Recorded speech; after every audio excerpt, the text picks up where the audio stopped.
Let's talk about producer Noel's favorite player of all time, a guy who'll tell you is better than Luka Doncic. That is LaMelo Ball.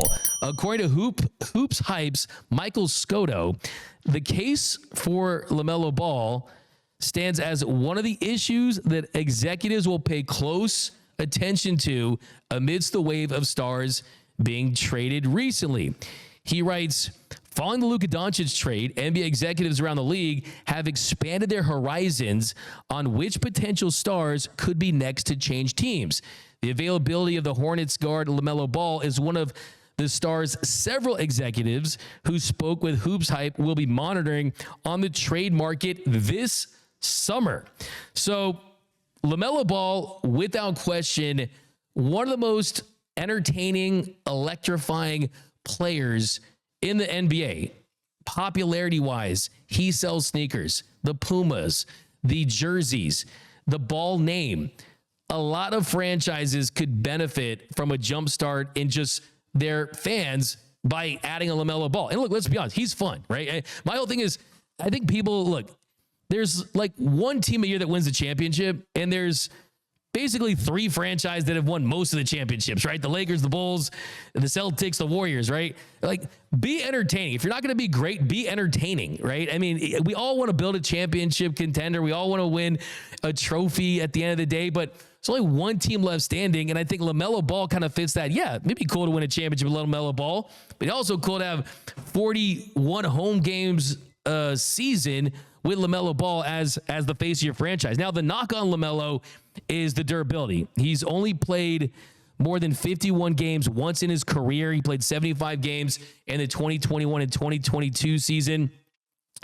But I do think there's three teams that, if he becomes available, should be the first to call the Hornets. First team, I love him on the Miami Heat. The Miami Heat are kind of in this little half pseudo type of rebuild after Jimmy Butler. You still have Tyler Hero. You still have Bam Adebayo. You still have Eric Spoelstra, the highest paid coach in the association. You have a Pat Riley that wants to win another championship before he retires. He is someone that knows how to put together a championship roster. And I love the fact that he brings passing, he brings scoring, and then from a defensive standpoint, you've got Bam and you got Bam down low. So he's never had that like true interior threat for the course of a season. And I just love to see what he would look like, which is a little bit more structure. People joke that LaMelo has kind of taken the LA Fitness ball, the Chino Hills ball to the NBA, which he has successfully, to his credit, but a little structure with Eric Spoelstra, a little discipline with Pat Riley, I think you could even take him up a notch. Next team, I like the Orlando Magic. The Magic are a team that lots of young superstars. You got Banchero, you got Franz Wagner, you got guys that can catch and throw down lobs, guys that can make threes, and then from a defensive standpoint, the second best defensive rating in basketball. So you can kind of hide him a little bit on defense, and then you use him to jumpstart your offense. They have the third worst offensive rating in the NBA. So he helps your offense. Don't think it hurt their defense that much because the guys they have in place. Magic are a team that I think could pop with LaMelo. Last team is the Houston Rockets.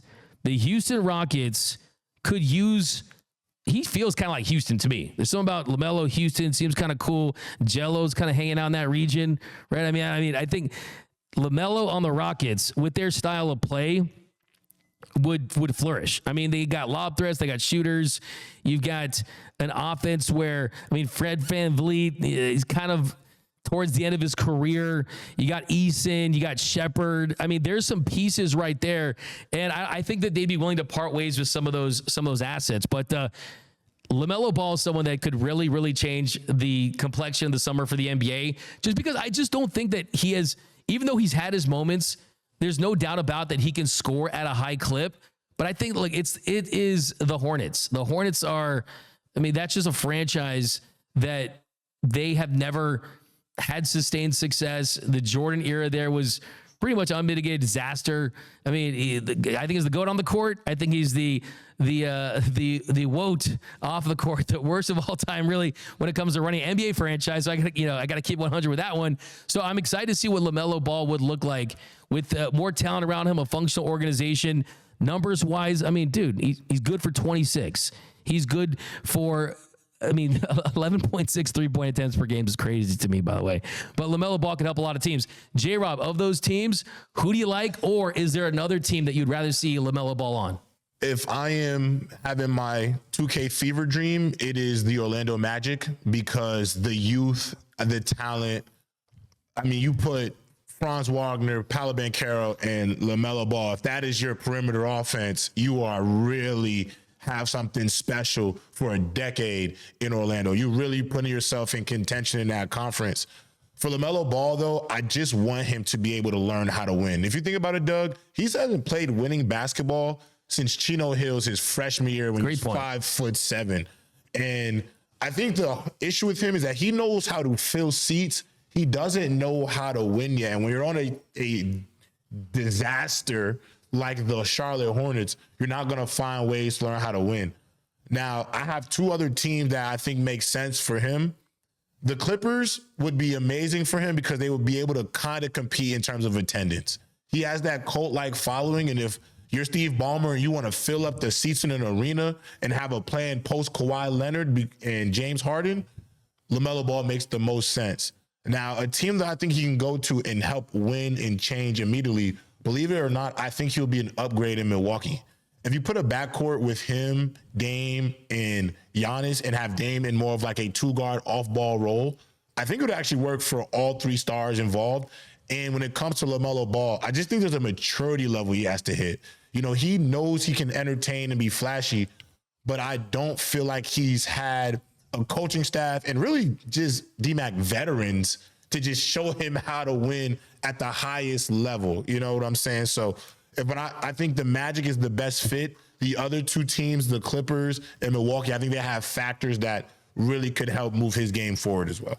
Yeah, I love that. Get him around a veteran, get him around a better organization that has a history of winning, and I think you're going to get the best version of LaMelo Ball. I do think he's kind of one of those guys you want to let the artist kind of cook. You don't want to mess with his creative process too much because he's someone that I feel like if you do, it's a risk. Like if you put too much structure and you lose that freedom, do you still get that same version of LaMelo that's so entertaining to watch? But at the end of the day, that's how you win this league. And I think at some point for even players like himself, they can put up numbers, you want to win. And as you point out, I mean, Chino Hills, they won.